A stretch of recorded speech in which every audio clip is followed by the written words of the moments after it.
In today's show, we're recapping the action from Wednesday in the NBA. There's quite a bit. Michael Bolton. Thanks, Josh. It's Michael Bolton here, and it's time for another episode of the Locked On Fantasy Basketball Podcast. Let's get to it. Let's get to it, indeed. You are Locked On Fantasy Basketball, your daily fantasy basketball podcast, part of the Locked On Podcast Network.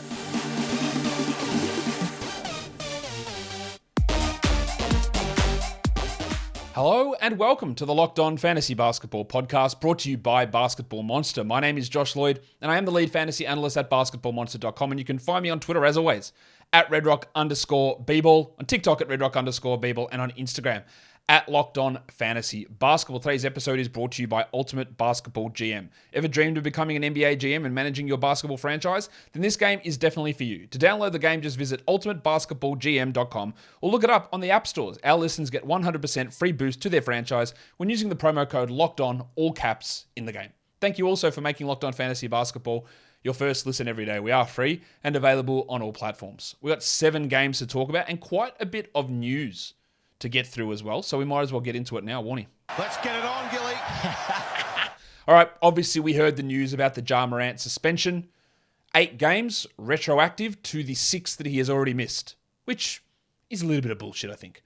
I have not watched the Ja Morant interview, apology. I don't care. I don't care what he says. I know it's going to be just managed PR stuff. I don't care. Hopefully that this wasn't just all a show and this short counseling trip wasn't just nonsense. Hopefully he does actually change some of the things that got him into trouble here. But what I do know is that he's out for 2 more games, which will mean that he is eligible to return on Monday. Now, the Grizzlies haven't said this, but they've basically said this, that he won't play on Monday. That he'll come back, he'll have to get back with the team, he'll have to do a little bit of conditioning stuff, and he'll be available for their game after Monday. So don't expect that he plays on Monday. He is eligible to play on Monday in that game against the Mavericks on Monday, but it's most likely that he returns Wednesday against the Rockets. They've all but ruled him out of Monday, even though he is eligible to return. So we still roll with Tyus Jones, even though he wasn't particularly good the last couple of games. We still roll with him for the Friday, Saturday back-to-back and keep him for the Monday. There's a 3-game in 4-night stretch coming up.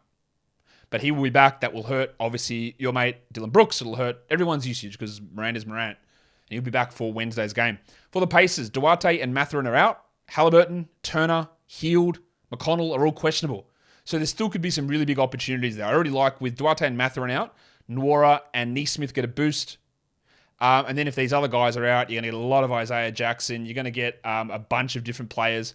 Nembhard's going to be huge as well. So there are some real short-term opportunities potentially happening for the Indiana Pacers. For the Bucks, Grayson Allen is out again, and Brook Lopez popped up as questionable. If Lopez is out, we're looking at Bobby Portis. With Grayson out, you get a little bit of Joe Ingles in there, and you get some Javon Carter streamability.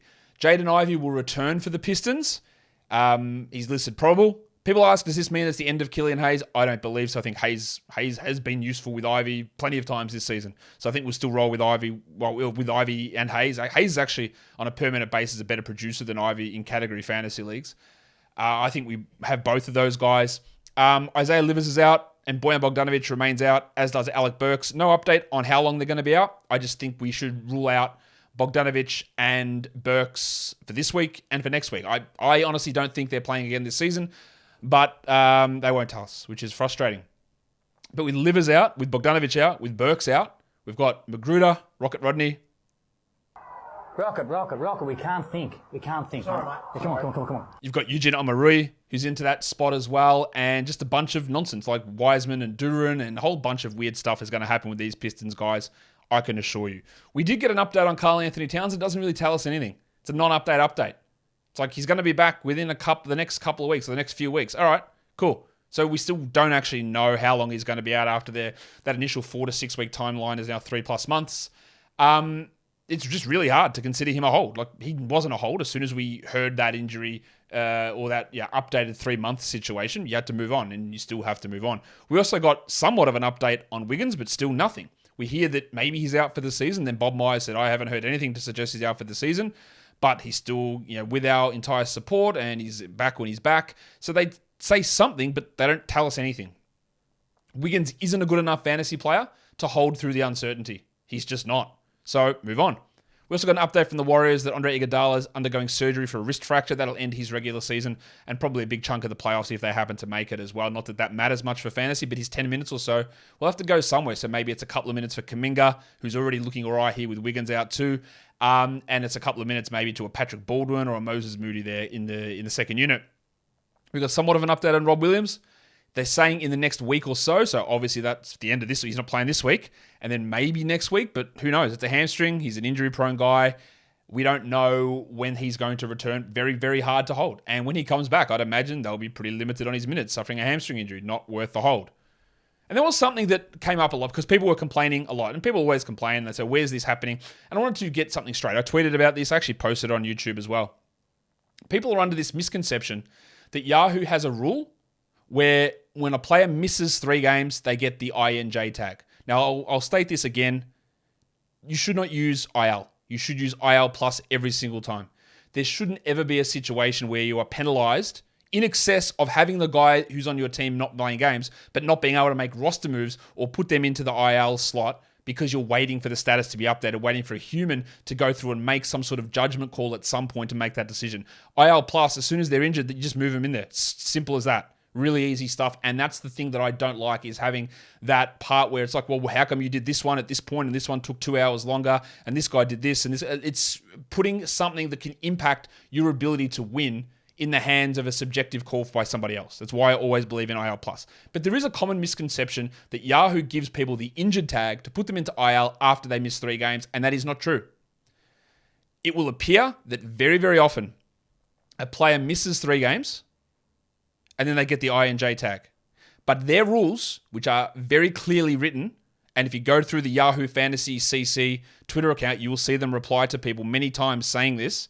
A player needs to be out for 7 plus days, 7 or more than 7 days, or projected to be out 7 or more days. And then they get the INJ tag. So there'll be players like Charles Bassey. He's already got the INJ tag because he's out for the season. So we know he's missing 7 plus days. Kyrie Irving got the tag today after the game because there was a quote from Kyrie, and I haven't put this in the news here, but I'm going to talk about it now. But Kyrie said today before the game, yeah, I think it's going to take a little bit longer than expected to heal, which to me rules him out of Friday's game, which then takes it past 7 plus days.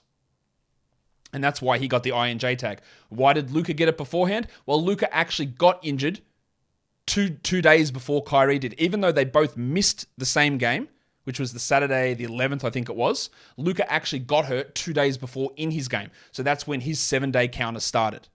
And that's why he was able to get that INJ tag. People were complaining about Jalen Brunson. Oh, he's missed 4 games in 6 nights. So that's 3 games missed. Why hasn't he got the tag?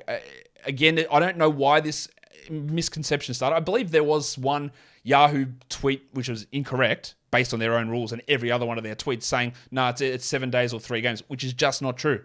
Right? So I don't know why I felt so obliged to bring this up, but I hear it all the time. People complain to me all the time about it. People say, why isn't this happening? I don't know. I don't work for Yahoo. I think the INJ system and the IL plus system is terrible, and it just shouldn't exist. You shouldn't use it. You should use the other one. But there is that common misconception that it's 3 games, and a lot of the time, 7 days out and 3 games is the same thing. And if you are, say, there's 3 games and it's 5 days, and then your next game is not until the 8th day, you will get the INJ tag because you are not coming back within 7 days. That's how they do it. It's a weird system. I know that. And there's a lot of ambiguity and personal choice in them delivering it. Again, why we shouldn't have it. But their rule is, and if they break it, it's not my problem. It's not my fault. I don't know why they do it. Again, that's why we don't want someone in there making that decision which impacts fantasy leagues fairly or unfairly. We don't want that.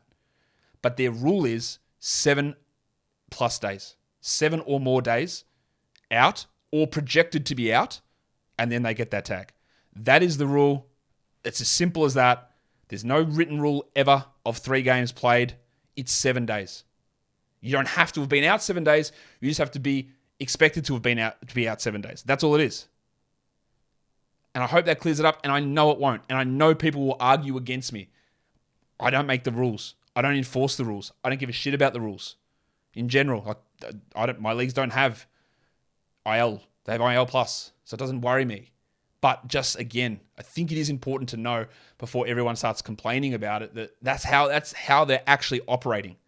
And it gets very confusing. And again, don't use IL. Today's episode is brought to you by Ultimate Pro Basketball GM. That's the name.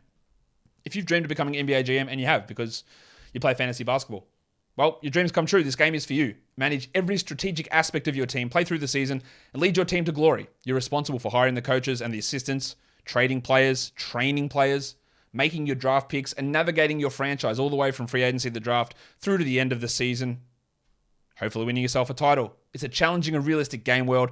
Ultimate Pro Basketball GM is completely free and playable offline. Play on the go as you want, when you want to. Locked On Fantasy Basketball listeners also get a 100% free boost to their franchise when using the promo code LOCKEDON in the game store, so make sure to check it out.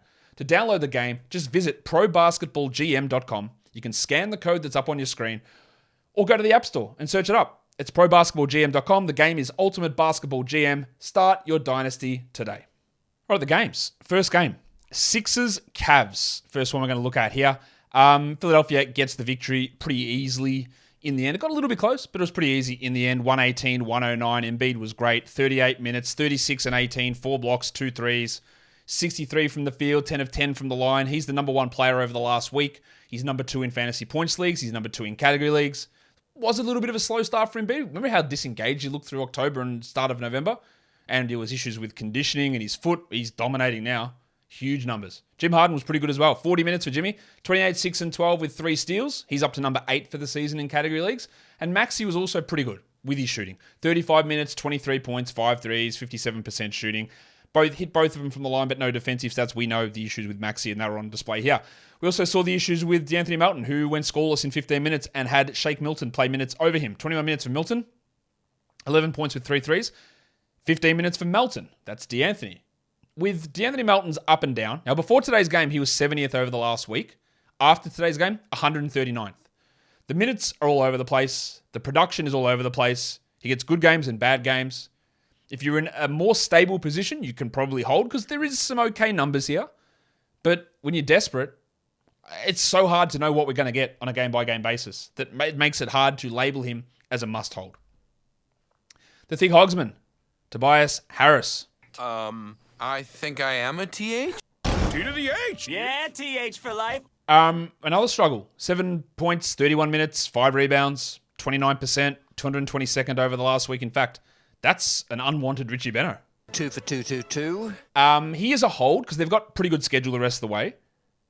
But the way it's trending, even his per game numbers, like in a 10, I reckon you might consider dropping in a 10-team league. The schedule does help though. It helps hold him, but he's nowhere near what you need him to be a 10 or 12 team league guy. I think there could be a turnaround, but I'm not sure. For the Cavs, there was no Jarrett Allen, so they started Lamar Stevens. He played only 12 minutes. They just went a lot smaller, so a lot more Karis LeVert, a lot more Chetty Osman. Osman played 30 minutes and had 15 and 5 with 3 threes, while Karis LeVert was great. 24, 3 and 6 with 5 threes on 57%. Now, I do not, for a single second, trust Karis LeVert at all in terms of efficiency or even role or usage. This was great and unexpected considering Mitchell and Garland both played. But I think when Allen comes back, that's just not going to be possible for him to play 36 minutes. Roll with it. He looks good. But also remember, he's 175th for the season for a reason. Mitchell had 21 and 6 with 3 steals in 40 minutes, while Garland shot poorly. 15 points, 2 rebounds, 5 assists on 35%. Mobley was all right, 13 and 12 with a couple of blocks, while not much else really happened. Okoro did very little, and Ricky Rubio was allegedly officially available, but they said they weren't going to play him. Why you wouldn't just rule him out, I have no idea. But they went with Hull Neto as the backup, 4 points in 13 minutes for old mate Hull. The Memphis Grizzlies. The Miami Heat. The Heat win it easily, 138-119 the final score. Jaren was pretty good, 28 minutes, 25 and 9, 4 threes, 2 steals, a block. We already talked about Jar returning.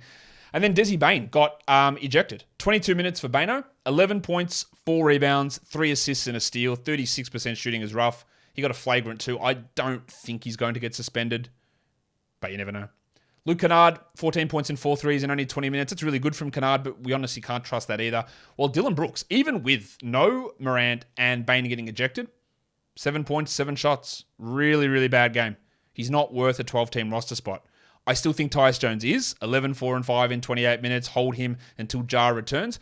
What we do with Xavier T. Illman, though, is a little bit up in the air because he's fallen way off. 8, 3, and 3 in 23 minutes. They're running with basically Jaren at center a lot of this time. They're giving some minutes to Aldama, but Tillman is teetering. I think you probably still can hold, but I'm losing faith. And then I thought they were going to be really big into David Roddy, considering how well he'd played the last 2 games. I have come here to chew bubblegum and kick ass.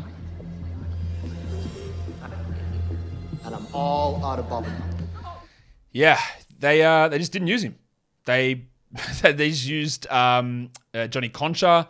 They used who else did they use? Asante Aldama in his place. They used Zaire Williams. Roddy played 18 minutes and had 8 points on 29%. Now, he was shooting way over his head, but I thought, given how well he played, like they didn't play him at all in the first quarter, which is just bizarre coaching. I don't think Roddy is a good player. I don't. But he was playing well. And I would have thought that you at least, it's not like he played poorly and they dragged him. They just didn't play him until later in the game, which again, doesn't make sense. Aldama didn't do much, 5, 4, and 4, while Williams had 12 points in 12 minutes and Lofton played 12 minutes too, but again, blowout stuff giving those guys that extra playing time. So if you did stream in Roddy, RIP, didn't work out.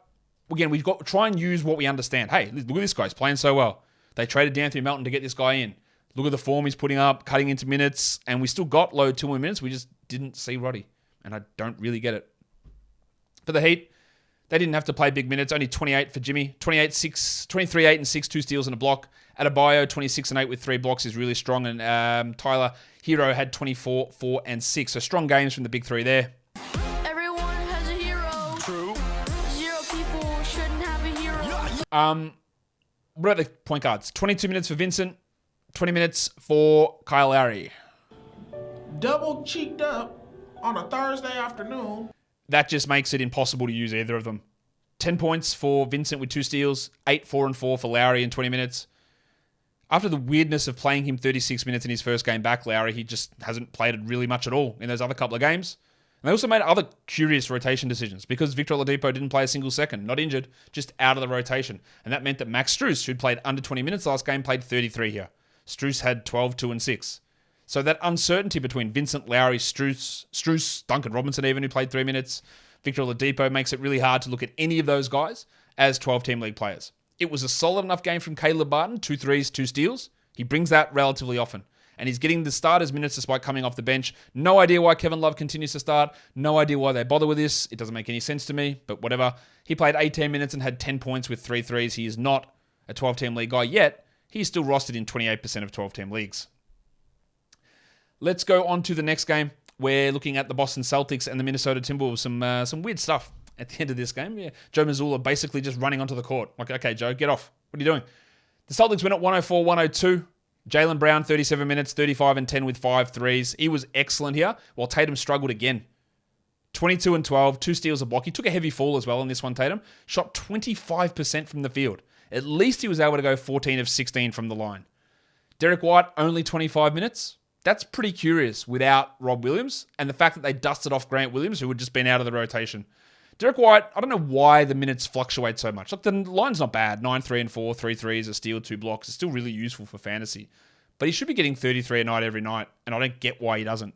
I don't understand Sneaky Joe Mazzulla's rotations a lot of the time. As for Grant Williams, lucky he played 26 minutes because he was a -4 and had 2 points. So that's sick. That's pretty good coaching. And Brogdon had 12 and 6. Not bad. Marcus Smart, again, he can't do anything. Now, to be fair to him, he couldn't hit any 2s prior to today. He was at 25%, but he hit 57 of them. Still ended up with 9 points on 33% shooting with 5 assists and 2 steals. But he's really struggling. I would hold Marcus Smart, but it's just obviously tough to deal with these struggles. Horford was really good. 11, 3, and 5, 1 steal, 2 blocks. But he's only got one more game left this week because they do have a double-double. That's not what they're called. They do have a back-to-back. So he's only got one more game. So while that's a good game, there is a risk of maybe him just holding up a little bit too much in that roster spot. For the Wolves, you can see that Edwards and Kyle Anderson, well, you can't see, but you probably know, they got ejected in like the final minute. No worries with them moving forward, I don't think. Goose played 38 minutes. He had 28, 10, and 7. Anthony Edwards.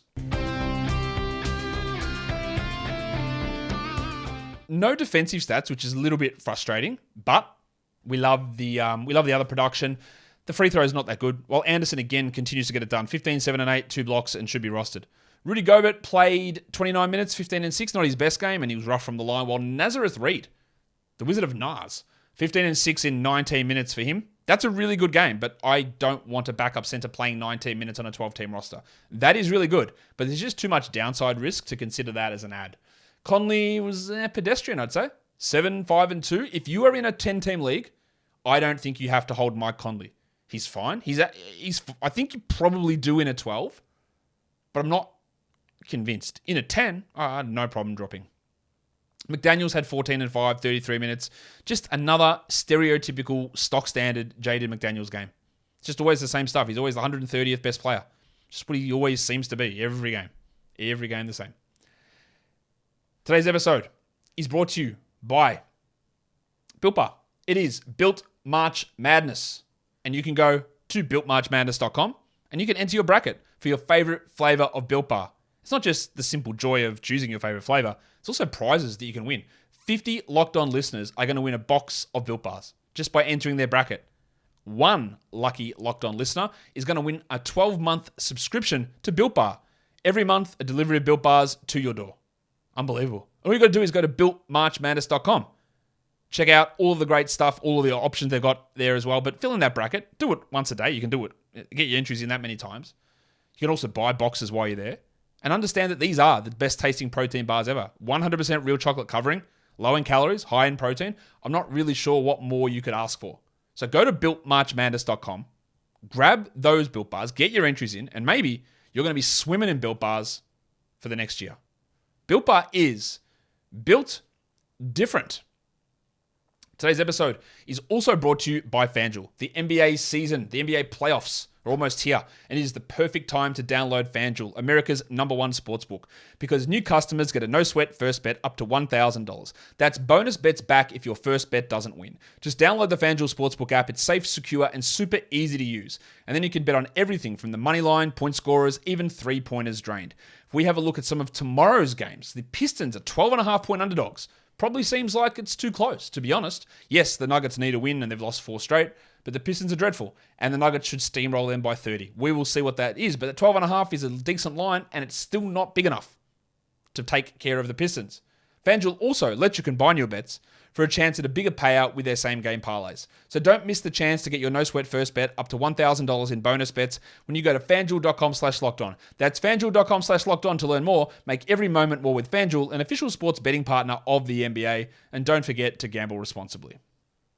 Let's go on to the next game. The Sacramento Kings somehow win against the Chicago Bulls. Man, the Bulls find many ways to lose. The Kings find every way to win, thanks to De'Aaron Fox, who again was unbelievable. Game-winning shot. The Kings almost gave this game away with a foul on DeRozan, and then Fox comes back and gets them the victory.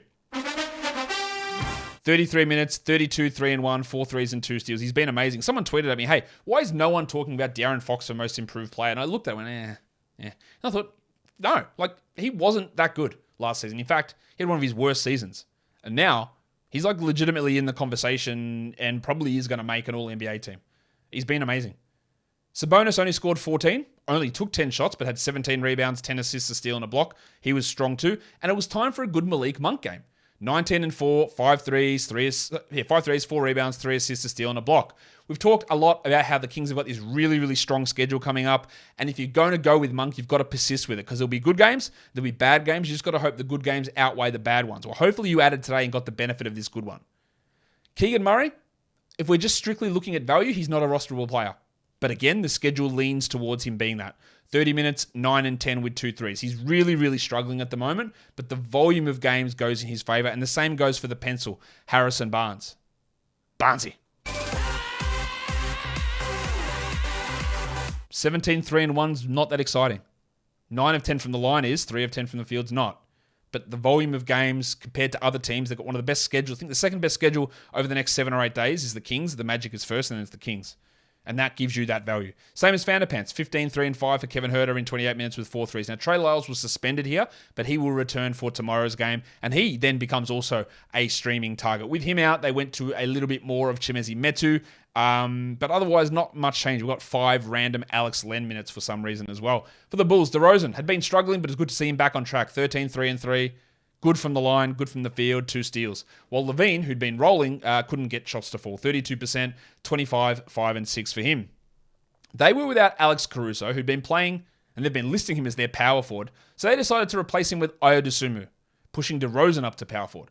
I thought that was curious, considering they've got Patrick Williams there, who they seem to think is good. Williams still played 25 minutes, but it was a curious call. 25 minutes for Pat, 13, 4 and 2, 4 steals and a block. We actually love that line.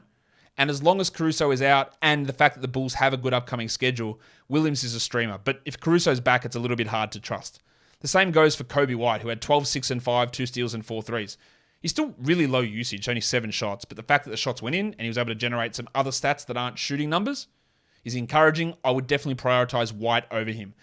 Dosunmu, who they started, played 28 minutes and had 3, 1 and 4. And he just is not a very good fantasy player. And I would definitely have Williams and White ahead of him. Patrick Beverley almost had a great line. 3 points on 14% is bad, but 11 boards, 3 rebounds, 1 steal, 2 blocks is fantastic. And again, no Caruso. Schedule works in his favor. There is value in having Pat Beverley on your roster while the Bulls play Friday, Saturday, Monday, Wednesday.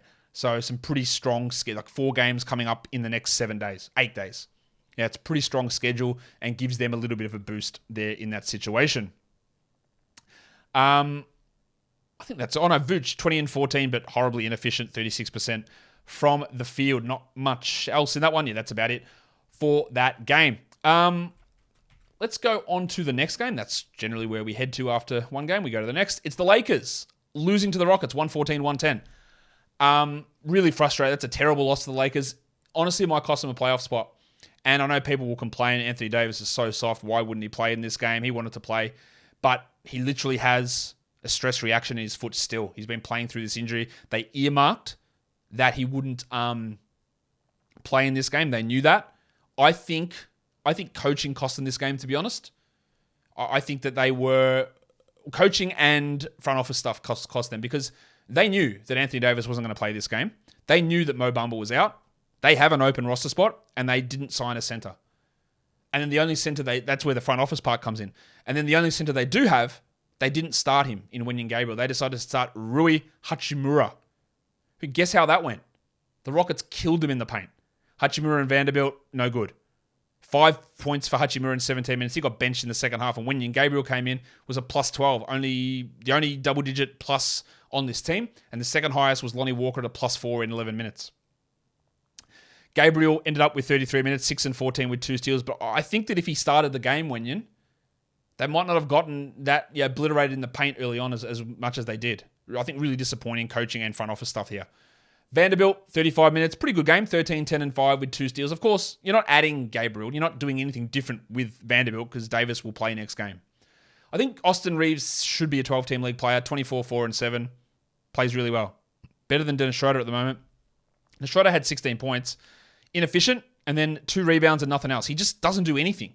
Reeves is at least able to do a lot of other stuff. And D'Angelo Russell had 18, 1, and 7.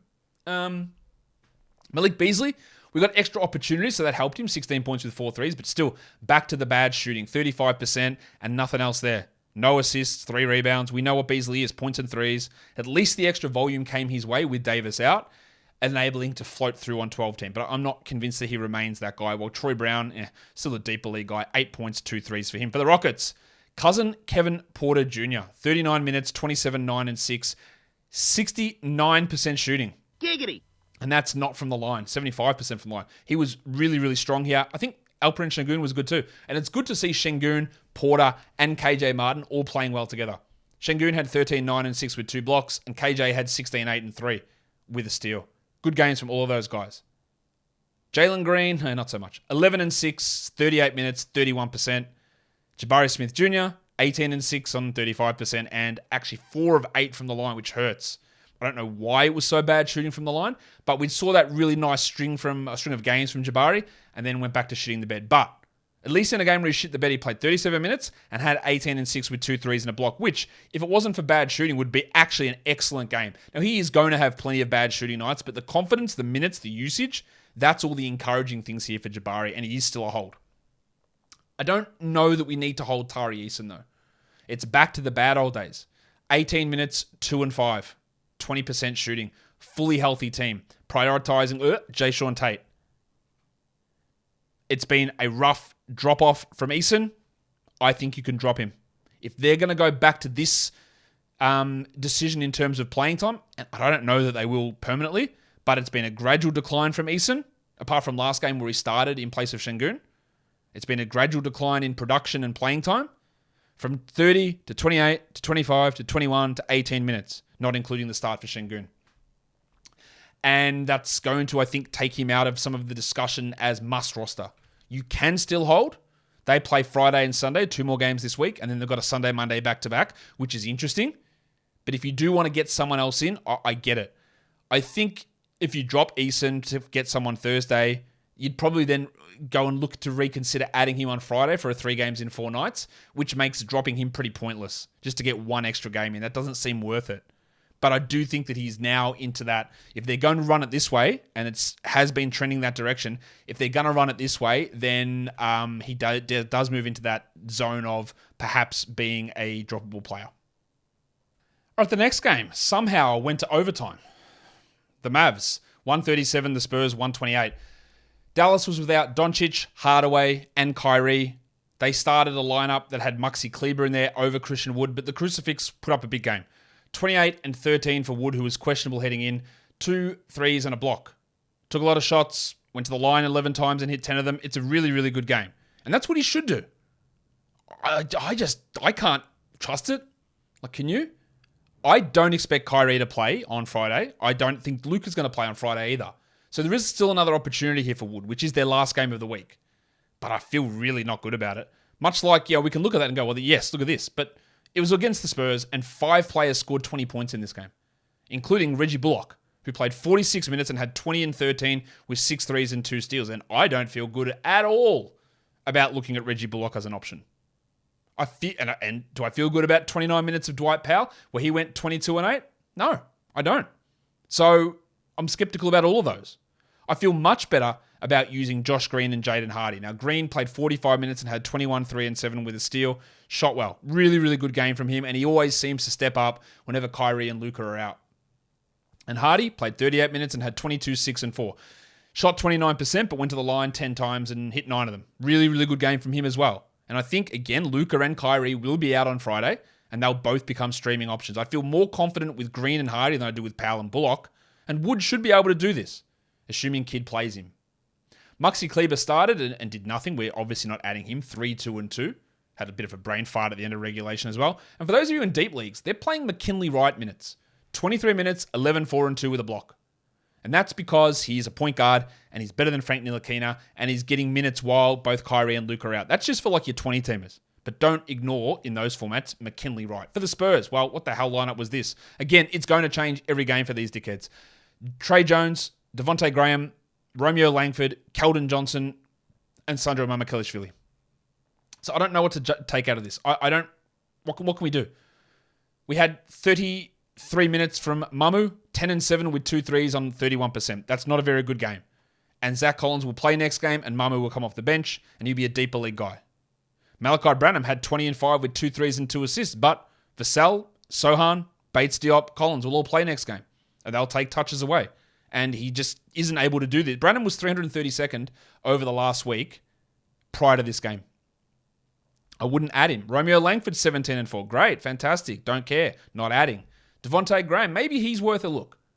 But again, he DNP'd 3 games ago. 13, 3 and 5 with 4 threes. Honestly, I'm not here to tell you I know everything because I don't. I can't foresee the future. In this lineup, it's going to be all over the shop. We got 23 Blake Wesley minutes. 11, 6 and 4 with 3 steals. And I wouldn't feel comfortable about streaming anybody. Even a guy I thought was safe in Keita Bates Diop got late last minute scratched. So I can't even say do this in advance because you just never know what's going to happen game by game with this team and their rotations. We've got 16 Gorgie Jeng minutes. Keldon Johnson, just horrific with your percentages. Never met a steal or block that he's ever fell in love with. Never wants to get those. But 44% on 25 attempts and then 2 of 6 from the line kills you. Big usage, bad efficiency. McDermott was red hot last game and had 9 points here. It's just too hard to know. And why did Doug McDermott play the back-to-back? We try to apply logic and trying to follow patterns with making our decisions. And that's why there's such a conundrum, because you can't do it. You can't apply logic to rotations, to minutes, to who plays when. None of it. There's no continuity. Guys are in and out, and it's really, really tough to do. So again, if you added Branham today, you loved it. If you added Mamu, you probably didn't. Trey Jones had 13, 1, and 5 and played 32 minutes. Is that good? I don't know. I mean, it's okay, but will he get 32 minutes next game? Will he play next game? Will he have a mystery illness or bilateral ankle soreness? I don't know. It's very, very hard to look at any of these guys and go, yep, I'm going with him. I feel good about Vassell because I know he's a good player. I feel good about Sohan because I'm pretty sure he's a good player. I feel good about Keldon if I'm willing to deal with the percentage issues in terms of their roles. But I know they're going to miss lots of games. I know that's going to happen. And I feel good about Zach Collins, but I know they're going to miss games. Everyone else, just random fill-in pieces who it's really hard to pin down and understand when it's actually going to be productive for you. And it's annoying, for sure. On to the last game. The Golden State Warriors lose to the Clippers, 134-126, but not because of Steph, because he was great. 39 minutes for Steph, 50 points, 8 threes, 6 assists, 2 steals. Weirdly, 2 of 4 from the line, but he shot 71% from the field, took 28 attempts and hit 57% of his threes. Just an amazing game. Unfortunately, everyone else sucked. Jordan Poole played only 25 minutes as they went to Kuminga a lot more in the fourth quarter. He still had 19 points on 55%, but defensively he's a disaster, and they're really struggling in that area. 19 points, 5 assists, while Draymond had 8, 8, and 5, but that's not the story for Draymond because he got his 16th technical foul.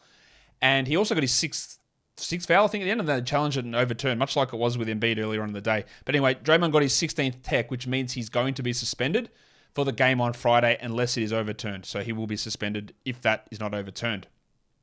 Kuminga returned and played 19 minutes.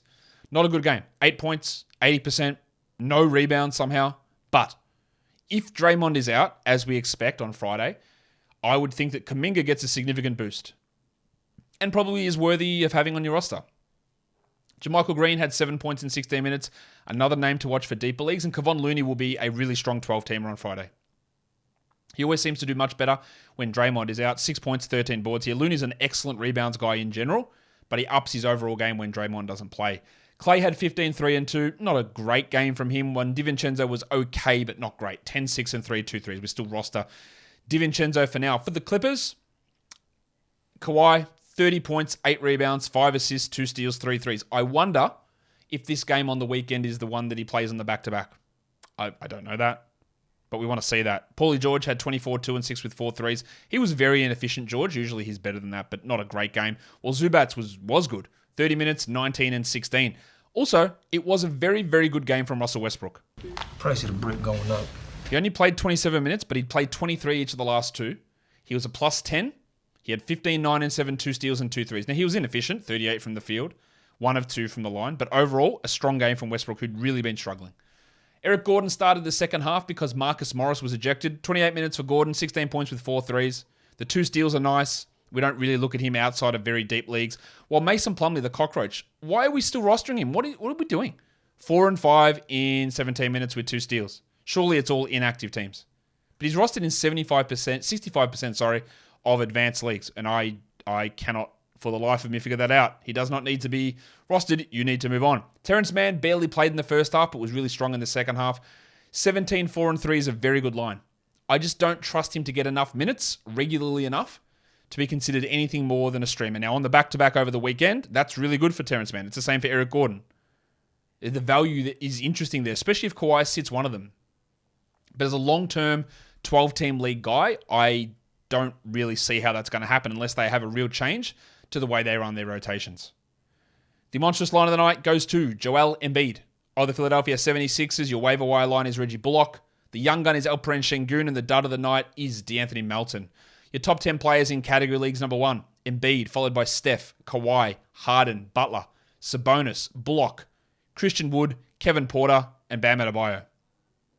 Top 10 players rostered in under 50% of leagues. Number 1 was Bullock. A lot of factors went into that. He just got a lot more usage and a lot of players were out, including Hardaway, Irving, and Doncic. I don't think he's anything more than a streamer. Kobe White, maybe we stream him if Caruso is out. Dwight Powell, we know all those guys out helped him, and even then, you don't expect that from Powell on a regular basis. Pat Williams is an interesting stream if Caruso's illness keeps him out. Branham, no idea what to make of him. Absolutely no idea what to make of the Spurs. I wouldn't be prioritizing Branham. Green and Hardy come in 6 and 7. Joshy Green and Jaden Hardy. I do think they're good streams for Friday. Wenyon Gabriel, 1 game wonder. And if Davis misses the next game, I think on the 5th of April, maybe we try him again. Pat Beverly, yeah, he's worth having for the short term. And Luke Kennard, probably not. Your top 10 players in points leagues. Number 1 was Embiid, followed by Curry, Harden, Sabonis, Leonard, Jim Butler, Jaylen Brown, Anthony Edwards, Christian Wood, and cousin Kevin Porter. And that, guys, will do it for me today. Don't forget to follow this podcast on Apple Podcasts, Google Podcasts, Stitcher, Spotify, and on the Odyssey app and on YouTube. Thumb it up. Leave your comments down below. Guys, we are done here. Thank you so much for listening, everyone. See ya.